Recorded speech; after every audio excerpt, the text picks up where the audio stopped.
One of the things I think that we put the most research into before going on our trip were the dining packages you could do for Paint the Night, World of Color, and Fantasmic. And it was an easy choice for us. Cafe Orleans, our favorite restaurant, and Fantasmic, one of my all-time favorite shows.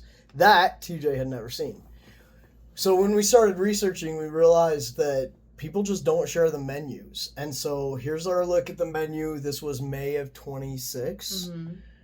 End of May. End of May, kind of what they had. And we have figured that things like the Monte Cristo are probably on there quite frequently. Do know that the menus are rotational, so sometimes there will be different items you won't be able to get. But obviously, like, Cafe Orleans is known for the Monte Cristo, for the mint julep. This is the bourbon mint julep that I chose.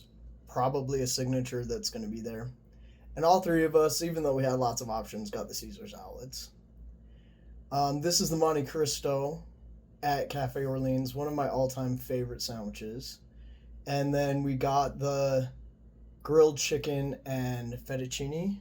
Yeah. TJ and I both got that. These meals are $64 a piece. And if you just look at it for the food, you can get each of these much cheaper just by ordering from the restaurant. Well, so you get an appetizer, a drink, as long as it's not like a specialty drink, so like an alcoholic drink, and then an entree, and then it comes with a dessert. So your choices are more limited than the actual menu. But, like, personally, I don't think that's a big issue. For us, it wasn't an issue. We knew what we were going to get. At the last second, I decided to go for the pasta instead of the Monte Cristo or the braised short ribs. Yeah. And then we got one of these chocolate tarts because it looked cute, and the creme brulee because honestly, it's the amazing. chocolate tart I only got because it had Fantasmic Mickey on it. It was not that good. Yeah. The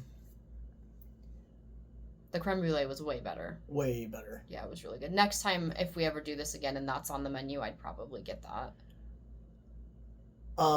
I was going to say about the fettuccine, it wasn't really anything that special. No, it was good. But it was good. And the Monte Cristo is really good right when it comes out because it's hot, it's very filling, and so I feel like I could have done just like with half of it. Right.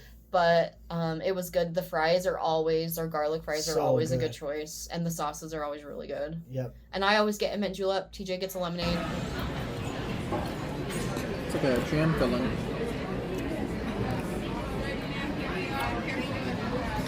Try it. I don't even know how to describe it.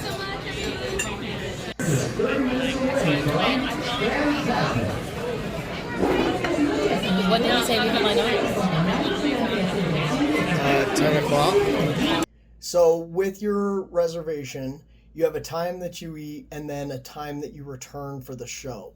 We chose the second show.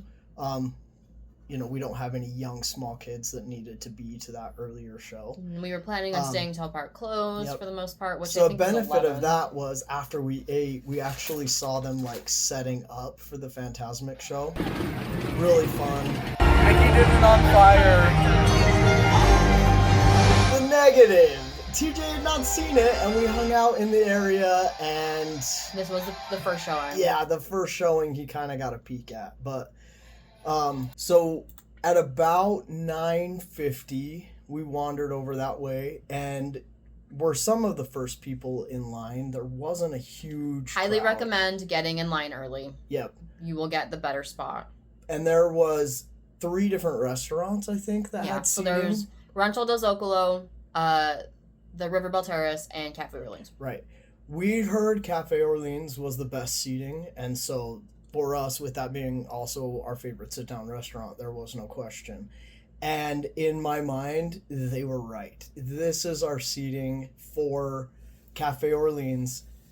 We were like, we are literally right there. You could not get closer to the show. Riverbell Terrace, even though it's more expensive, was not as good seating.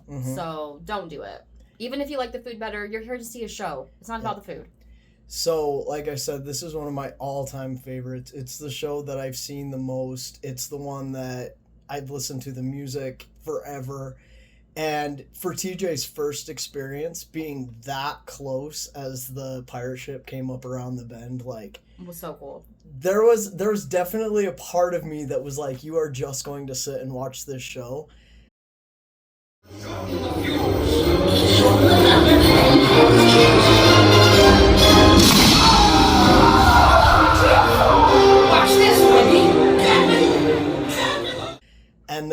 realized what we were experiencing was so special that I did get my camera out. And I'm thankful that I did, because some of the shots that we were able to get, I mean, TJ using his camera to do photography, me sitting right there with our camera to capture the action. There was nothing between us and that pirate Which ship. is good, because I can never see over people in front of me for shows. Never. Yeah. So lining up early and getting this particular dining package worked out perfectly.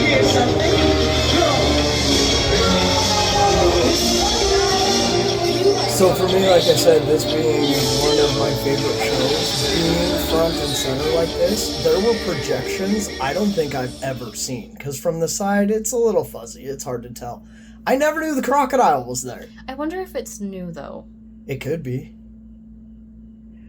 And kind of like Lindsay was saying, if you think of it as you paid for the show, dinner and a show, $64 per person. Especially at Disney, like, right. Granted, now you can get a quick service breakfast or lunch for our family around $50 or $60 total.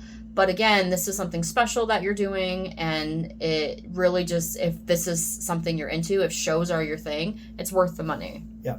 The show itself runs about 30 minutes, I think. And it was nice to see, like, new...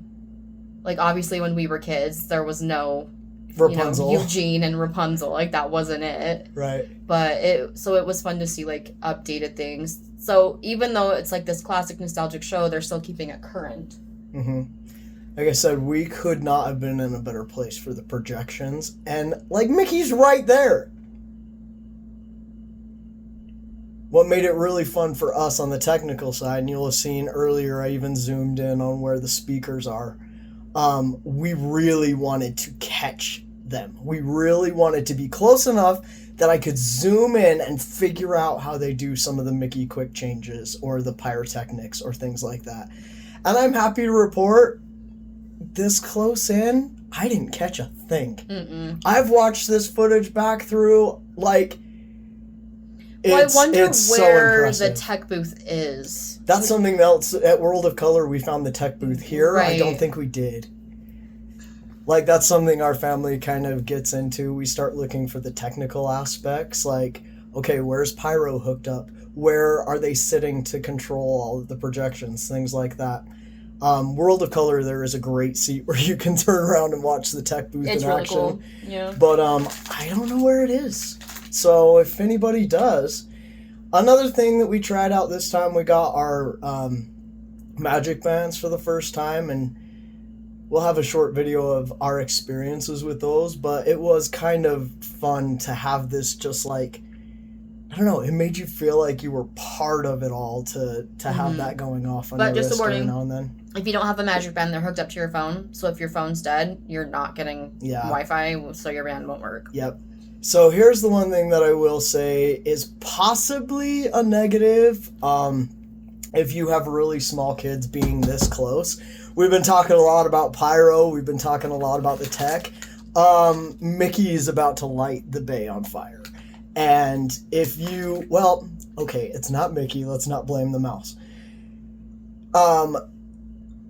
She's right there. The scariest Disney villain, arguably of all time, is, you know, within 100 feet of you, and it gets pretty intense. If you haven't seen this show, I can imagine young kids needing... You have sensitive kids. Yeah, needing to be taken back from the fence a little bit.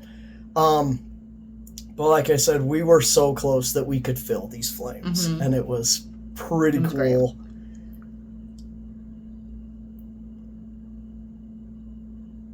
Here they come. And it just creeps closer and closer to you for the next little while. It's okay, Mickey! Yeesh. When I was a kid, too, Maleficent became a dragon. Do you remember that? Yep. And I don't know when it became the Thorns and why they took the dragon out. Yeah. But don't worry, because Mickey saves the day. And maybe your young kids are happy enough with that being the message that Mickey will save the day. But these sparks are pretty intense.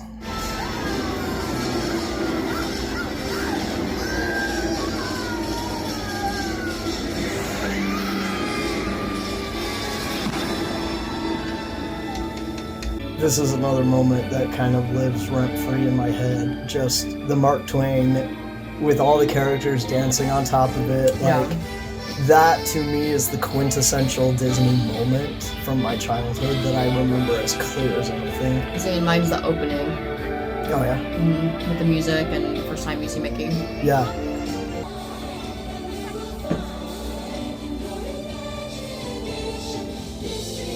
Steamboat Willie up there driving.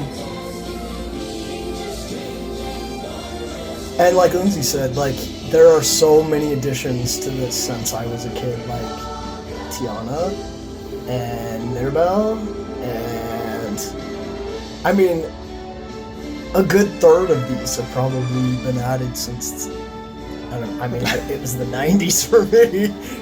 Back in the day. Back in the day. Is Elsa on there? No, that's No, I'm pretty sure Elsa is on there. Jasmine and Aladdin. Is she on the back?